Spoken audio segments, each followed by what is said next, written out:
Welcome to the Backwoods Gourmet. Hey, Thanksgiving is coming up soon. Today, I'm going to show you how to make a beautiful, perfectly cooked turkey right on your charcoal kettle grill. Now, we use the Weber kettle grill, tried and true favorite, but there's a lot of good ones out there, and you could do it on any of those. So please don't let any of this happen to your Thanksgiving turkey.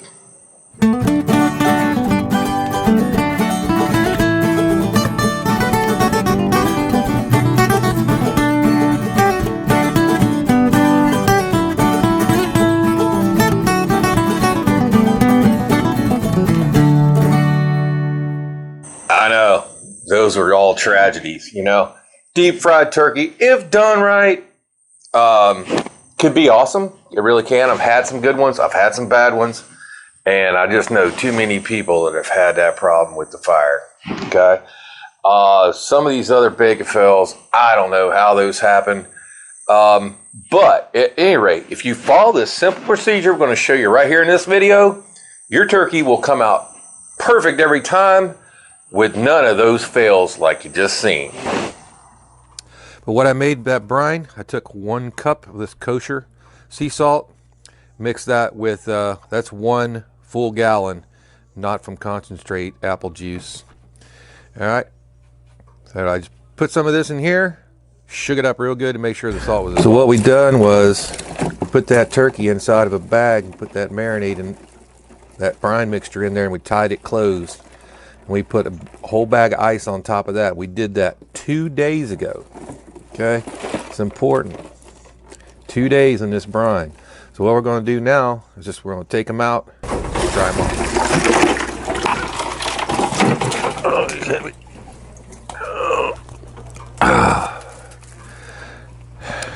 All right, guys, here's the Weber kettle grill setup. Full chimney of charcoal, half the chimney on both sides, half the chimney lit. These are unlit. Okay. So there's the half a chimney that's just about lit. We're going to put half of that on each side to get it going. I like to bring my temperature up slowly. It's a lot easier to get it hotter than it is to cool it off. So go a half chimney unlit, half chimney lit.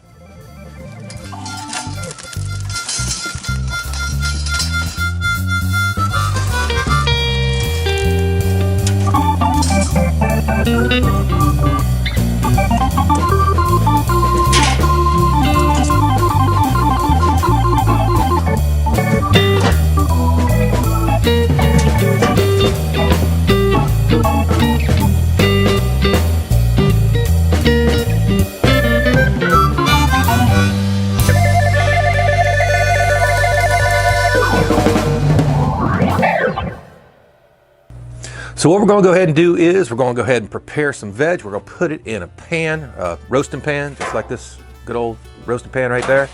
And we've got some broth, nice chicken broth from Better Than Bouillon base. And we're going to go ahead and make a bed for that turkey to lay on when it's in the grill.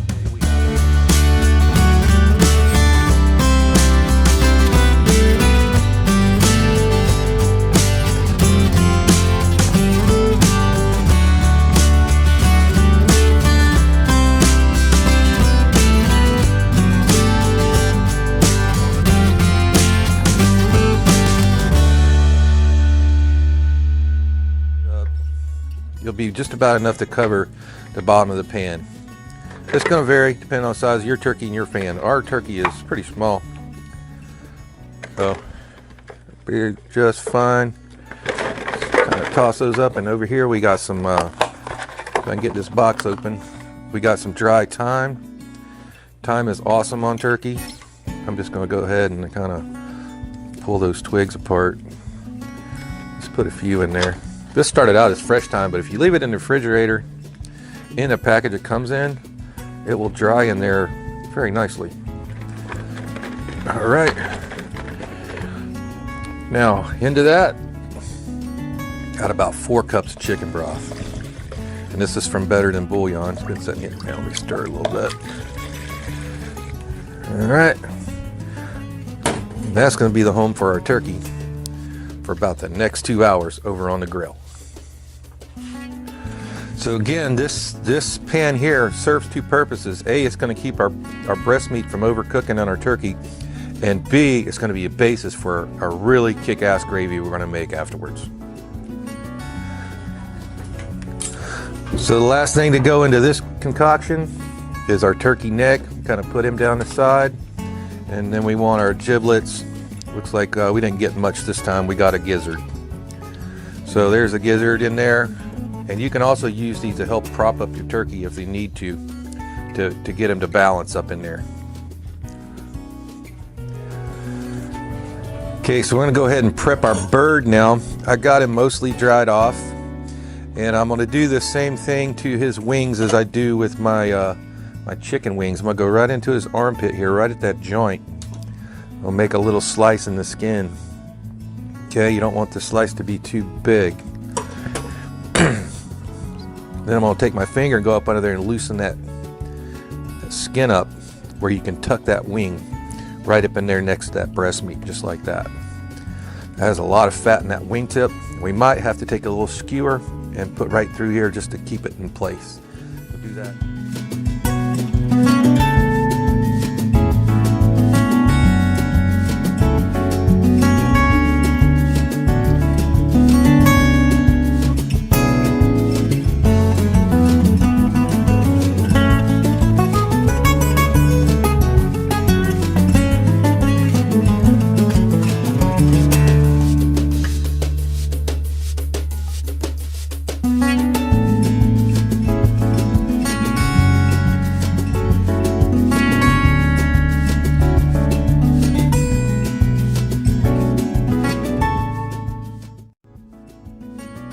All right, we're just going to season the outside with Seminole Swamp seasoning.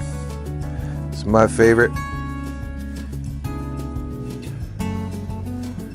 I'll leave you a link right down in the description box where you can buy this direct from them. It's great on everything. Breast side down. More butter.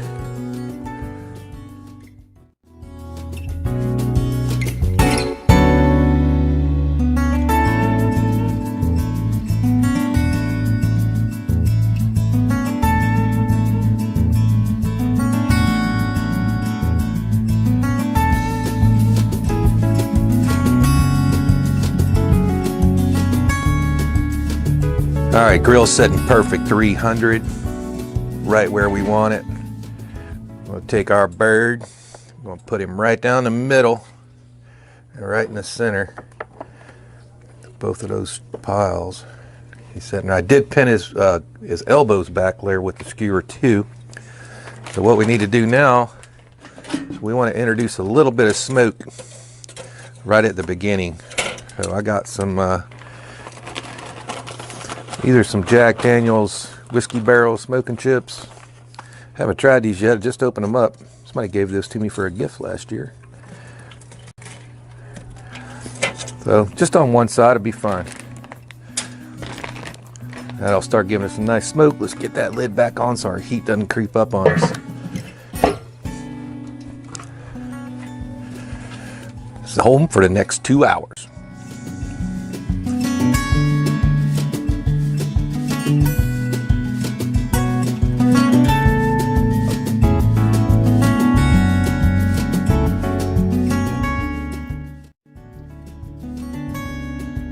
I'm going to get on my high heat gloves and I'm going to try to flip them right here where he...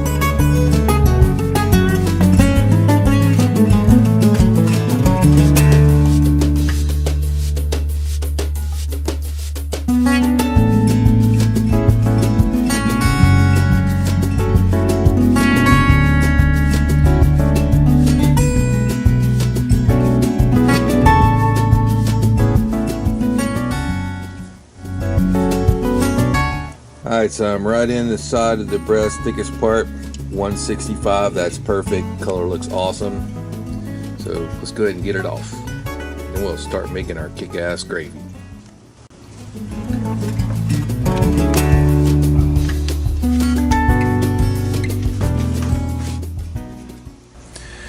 Alright, so we're going to go ahead and take them out of this baking pan. I got my high heat gloves on again. I'm going to try to be very, very gentle with him. Do not want to mess with that skin. I want to let any moisture that's in him kind of drain out. Bring him right over on our other stainless steel pan, because now we need to strain this to start our kick-ass gravy. He's over here. We're going to go ahead and tint him loosely with some aluminum foil, shiny side toward the meat.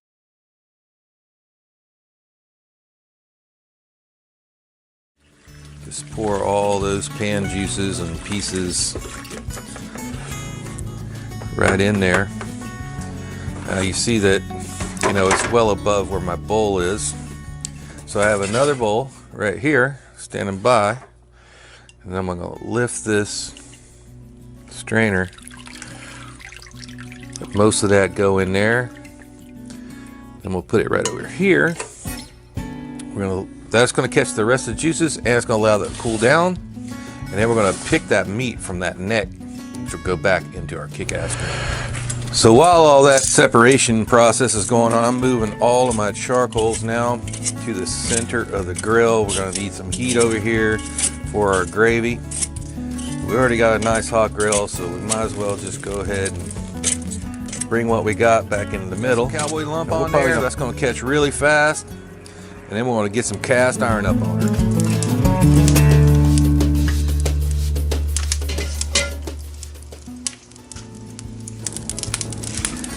Okay, that did not take long for that to get up to heat. So what we're going to make first is a roux, and that's just going to be equal parts flour of butter, 3 tablespoons of butter. Give them a second to melt there. All right, 3 tablespoons of flour. Go in there easy with it. We want it to where it's just flowing.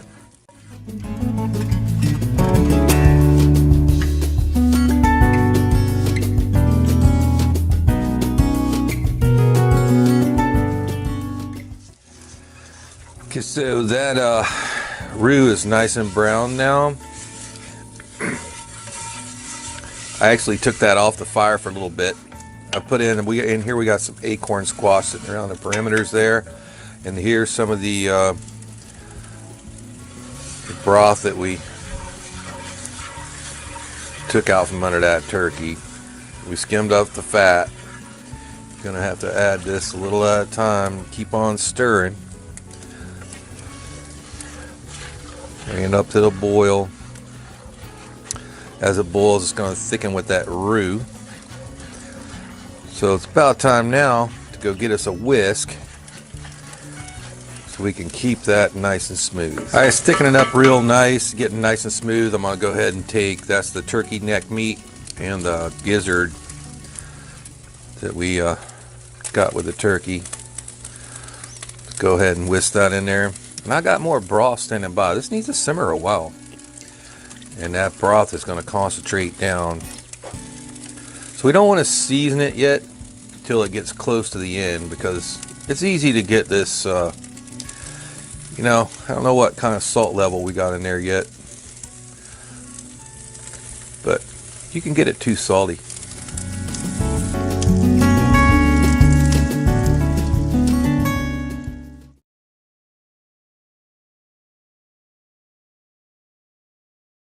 All right, we're going to get ready to carve this guy. First thing I want to do is pull out these skewers that we put in those wing tips, and you know, we put some down there in the elbows too.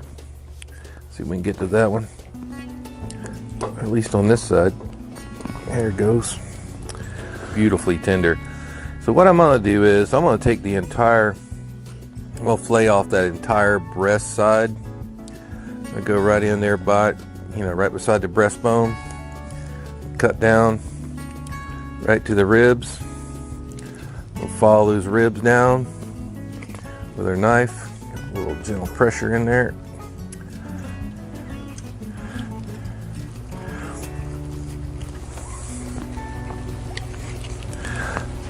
All right, I'm going to come in here right beside it, above that wing joint.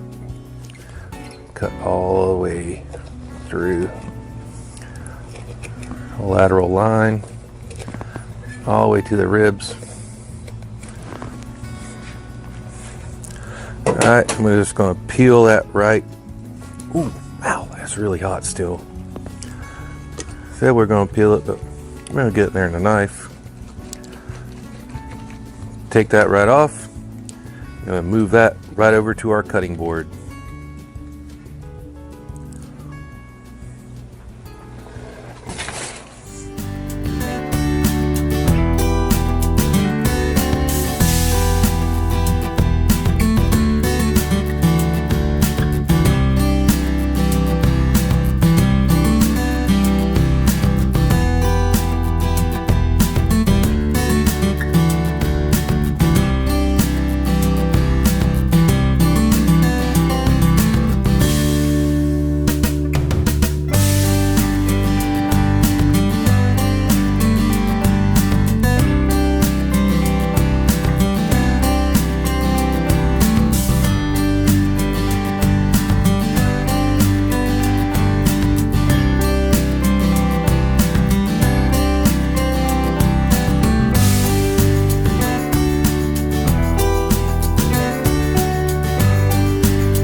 Let's go ahead and give this a try. First, I'm going to try that turkey.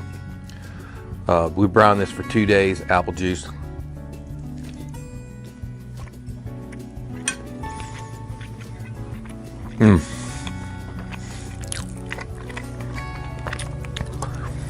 Moist, tender, just a slight bit smoky. Nothing like a smoked turkey, but you definitely do taste that little hint of smoke. Let's try some acorn squash with the gravy.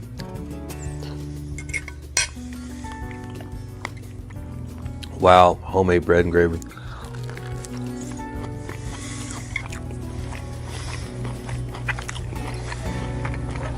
I'll tell you what, try this dish out for your Thanksgiving dinner. It's a little different than your traditional Thanksgiving put together, but it's really elegant. It's a very nice presentation, and it's super damn delicious. And that gravy really is kick-ass. Thanks for watching the Backwoods Gourmet. As always, you can subscribe right here for another great Backwoods Gourmet video. It's going to be right there. And for a whole playlist cooking on that Weber kettle grill, going to be right up there. We'll see you next time.